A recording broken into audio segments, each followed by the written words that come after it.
great you bring that up as we take a look at our Players Lounge. One key thing to note, for player integrity reasons, skins have been randomized during these matches. Every game, everyone's going to be using different skins. There's Tfue. Ladies and gentlemen, here we go. It is time. Game number 1 of the Fall Skirmish Grand Finals, live from Twitchcon. It's standing room only, 100 of the best Fortnite players in the world, and the battle bus has launched. Good luck to all. Make some noise. There's a lot of people rooting for that reason. Off the break, you see they land together. They mentioned their aggression. 99 players remaining, now 98 in the lobby as Cease goes down early. Having seen Nick Mercs and Aiden both play separately, it's impressive to me to hear. Remember the point system and breakdown, folks. 3 eliminations is what you need to get at least 1 point. Right now, no team with 3, as you'd expect. We do Quick have shot 2 there on teams attendance, though. Two elims, though. He's kind of trapped in this back room with only enough materials to build 1 more wall. This could spell disaster as these 2 players are split. That's the last wall. They've made it on in. The pump, the help from the teammate, knocks on either side. Germ down to just 12 hit points. Securing that elimination. Not enough, though. Punisher without a teammate now, but 150 HP to his name. That 50 shield there, pretty important. Gets a pair of eliminations. Teammate in striking distance of their first point. Meanwhile, Nibs and Korea, we mentioned this is a replay from earlier, how they picked up their first pair of elims. Barely holding on. What a nice suppressed epic assault rifle right there, as they'll keep this high ground for the moment. They know that there are more enemies in Tilted. The question for them right now is where? Do they have eyes on? I do believe so, and the first shots come on in, and here comes that aggression. It looks like they're going right for it. The glide now for Nick Mercs. Aiden with the follow. Who will claim Tilted Towers in game number 1? The build-up just narrowly missing the pump, as Aiden will continue to fight for this high ground. Another great pyramid placing to block that shot. There's 1 shield tag there as well. This is where Aiden is most comfortable as a player. And again, this aggression, hunting down their opponents at every waking moment. I believe Aiden didn't want to drop all the way that far down, as he'll have to build back up. You take a look at the material count. Only 120 wood now remaining for Nick Mercs, so 12 walls he can place. Godnick a little bit split from his teammate. Evan just trying to stay alive for now. It looks like they're going to go for it. Aiden hopping right on down. Stinks come in. There's the knock. You challenge them in Tilted, and you might play with fire as they look to push down to the final one. Will they strike first? They've got him weak. Nick still chasing. Shot from Aiden. They've got him pinned in the stairs. This could be it for Godnick and Super Evan. Aiden, there it is. Aiden and Nick Mercs saying, this is my Tilted Towers. Pick a different POI to land at. As you'd expect. They claim it, and there's that aggression using the new towers. This is getting longer and longer. Back on over to Nibs and Korea. This was Spookles and R7. Players from Rise Nation getting those quick. With Blind, we'll put them on the board with a point. Both representing C9, and then ECA, Punisher, and Tendons with 3 eliminations as well.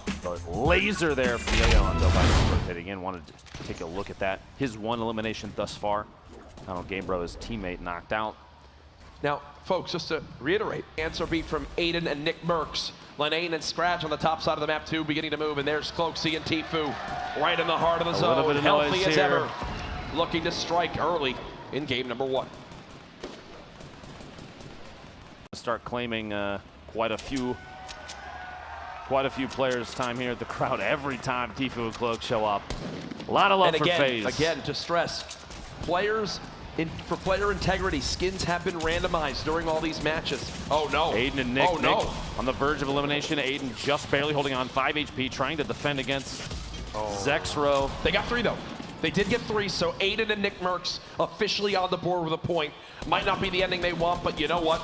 They're on. They've got themselves 1. I know in the bottom right corner, as Vinny gets eliminated there, it looks like they might have been teammates, but Vinny and Yo-Yo actually opponents, basically in the same box next to each other. The number of teams now that are in line of sight of each other it's going to be insane. You have Funk Bomb, Nate Hill here. We cut across. They're just outside the zone. They're going to have to rotate northwest ever so gently, sharing the ammunition, this little base they've built. Nate trying to go for a snipe shot, just watching for any team to rotate. Now's the time to do it too, because he doesn't have to, these two, they don't have to move very far. So if they're looking to build up some eliminations just for point's sake, this is a good time to do it. Hopefully they realize Payne, Vape Jesus, Marksman, and his teammate are all stacked above him on that hill. It's going to be a tough hill to move away from. Earlier we saw Bog and Raz actually, for a little while, had the most eliminations during the main bonus at 3, but DMO and Bizzle caught him from above here. Was getting the knock on Bog. Those clingers so important too when used correctly. You saw Bizzle drop 2 on the structure just above and then immediately swap to shoot it out so that once the explosion of the first one happened, the second would fall in on his opponent, and that's exactly how it played out. Well done there. Cloak and Tfue. Shots coming from multiple directions while they're editing holes, windows, and walls to try and take shots of their own, looking for parties rotating away. 87 medium ammo. A handful of shotgun shots. Tfue gets sniped 39 meters from Nate Hill. The riff from Cloak just trying to make it away, and he's just got to accept it's gone. That's how Tfue goes out. Nate Hill, fellow FaZe member with lightning-quick reactions, hits the shot, and now Cloaksy's left by himself. But he had 2 rift to goes. I feel like we've seen Cloak every game he's played so far, at least carrying 1. You see a team way up in the air over there. Hysteria's going to go for a shot here. The hunting rifle just looking for any sort of movement. Peek over the top, he's going to try and take a shot, and that team does know that he's there. Very quick peek there as Hysteria and Blind in an excellent position, the very top of this hill. They have a top down on everybody. Cloak still plays their position is good, but look at Hysteria's health especially. Tough. Rough spot. At 72 hours now in the elimination feed, Tfue and Jamok. Hysteria wants this shot so darn bad. He's got a lot of materials, which I'll definitely say is a great spot, but here we go. This is where you're about to see over half this lobby drop like fries.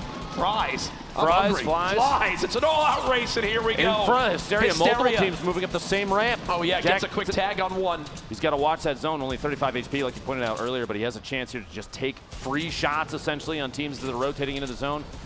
Look at this, they're scattered all in front of him. They continue to try to keep this high ground. 30 seconds as this zone continues to shift. Saint building on up. Morgossi now there as well. Funk Bomb and Nate Hill on the low ground. Blind with the pyramid on the top. There's someone up top as well. You see Hysteria frantically trying to stop that high ground from his opponent. 53 players remaining now as the elimination feed begins to light on up. Horrified drops to the storm. Hysteria still inching forward. Oh gosh though.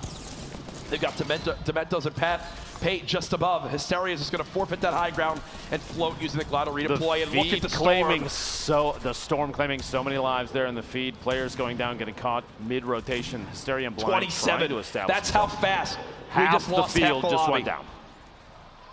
It's because of these mountain plays, and now they've got to go right back. Literally the opposite direction. They have to move through this structure, which Hysteria catches an opponent who doesn't even realize they're in the same box together. The storm starting to tick for 8 as Hysteria is trying to push up, getting caught. Another player shows up right next to him. It was Ghoul from Ghost. The storm claims Hysteria, but he got one just before he went out. And Blind just got another knock as well. So that with Hysteria's 4th elimination, Blind's also got 1. I just looked at the engagement feed right now. Frosty has 6 elims now at the moment there from Soar 2. So many players racking up the points now. 15 remaining in this game. Morgossi, who is the winner of the summer skirmish, still alive in this game 1 alongside his teammate. This spread here, a very vertical set of players, 15 remaining.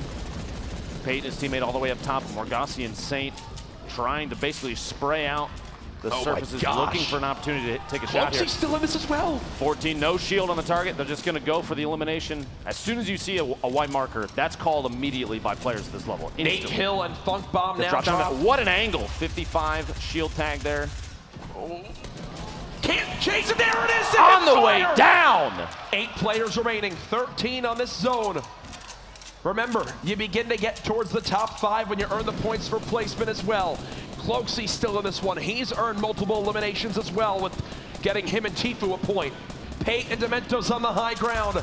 It's all going to come down to this. 8 players left. A quick shotgun tag comes in. Saint and Morgossi still playing, looking on down. No materials left. They're going to have to chase this one as he looks for any bit of damage he can get. He takes some fall damage as well.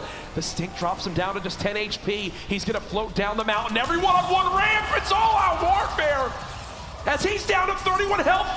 Floating to the low ground. These stinks are so good in this last zone. Spell the feet there. You've got Saint now playing the high ground. He's got the reload. Cloaksy's still in this too. 4 players left. Oh, he's got this. He's got to have this. He's just playing the heal zone. You saw the smile as well. I think he knows he's got it.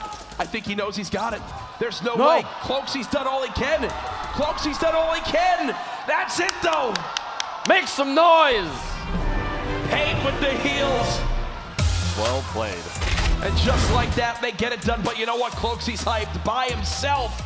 The man goes all the way to top 2 with, I believe, he had like 5 limbs on his own. A valiant effort, honestly, but Pate, yeah, I mean, we saw at the end there 3 med kits, was sitting on a campfire, and there were multiple layers built between him and Cloak down at the bottom. It was basically unlosable at that point. Look at this. Look at this view. He's just enjoying the time. Not a care in the world, Jack. Cloaksy just fought off like 3 duos by himself, and Pate's just enjoying life up in the sky with a med kit, a campfire, staying warm there.